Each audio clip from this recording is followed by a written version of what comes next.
একজন মানুষ তার শিল্পী প্রতিভা ব্যবহার করে এমন একটি প্রতিকৃতি আঁকলেন যা একেবারে মার্কিন ডলারের ছবির মতো দেখাত। এরপর তিনি দক্ষতার সঙ্গে ডলারের ছবিগুলো ও অক্ষরগুলো আসল নোটের মতো হুবহু কপি করলেন। বিভিন্ন অংশ একত্র করে তিনি একটি নকল $100 টেমপ্লেট বানালেন। কিন্তু এটা ছিল কেবল শুরু, সবচেয়ে সহজ ধাপ। আসল চ্যালেঞ্জ ছিল ওয়াটারমার্ক নকল করা। এই বিশেষ চিহ্নটা কাগজ তৈরি করার সময় বসানো হয় এবং সেটি নকল করা মোটেও সহজ ছিল না। এমনকি কপি করার বিশেষজ্ঞ মার্কও সেটা পারলেন না।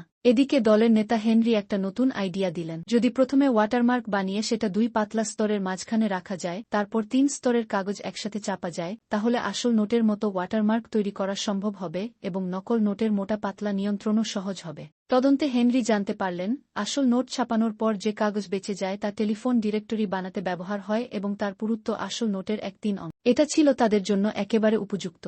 তাই হেনরি ও মার্ক গোপনে এক টেলিকম কোম্পানির সিইওর সঙ্গে দাতব্য কাজের নামে যোগাযোগ করে বিপুল পরিমাণ কাগজ কিনে ফেললেন।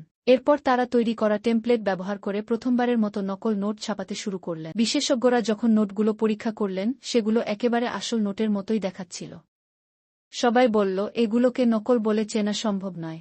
কিন্তু সমস্যা হল, যে রং ব্যবহার করলে আসল নোটে রং বদলায়, সেই বিশেষ কালি কেবল ব্যাংকের কাছেই থাকে, সাধারণ মানুষের পক্ষে পাওয়া অসম্ভব। হেনরি তখন ঝুঁকিপূর্ণ একটি পরিকল্পনা করলেন। প্রথমে তিনি একটি ট্রাক্টর রাস্তার মাঝখানে পার্ক করে কালি বহনকারী গাড়ি থামালেন, তারপর নিজেই সামনে দাঁড়িয়ে গার্ডদের দিকে গুলি চালালেন। এতে গার্ডরা গাড়ি থেকে বেরিয়ে এল। তখন লুকিয়ে থাকা স্নাইপাররা মুহূর্তেই সবাইকে গুলি করে মারল। দলটি সব কালি নিয়ে নীল এবং প্রমাণ নষ্ট করতে গাড়িতে বোমা বসিয়ে দিল। ভয়ঙ্কর বিস্ফোরণে পুরো গাড়িবহর জলে ছাই হয়ে গেল। তাদের ঘাঁটিতে মেশিনগুলো তখন দিনরাত চলতে লাগল এবং নকল নোট ছাপানো শুরু হল।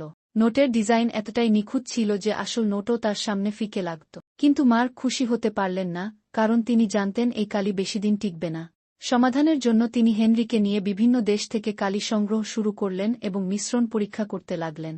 একদিন একটি গ্যাংয়ের সঙ্গে দেখা করার সময় তিনি খেয়াল করলেন, নেতার গাড়িতে যে রং ব্যবহার হয়েছে সেটা মার্কিন ডলারে ব্যবহৃত রং বদলানো কালির মতোই। এরপর থেকে মার্ক দিনরাত এক করে সেই রং তৈরি করার কাজে লেগে গেলেন।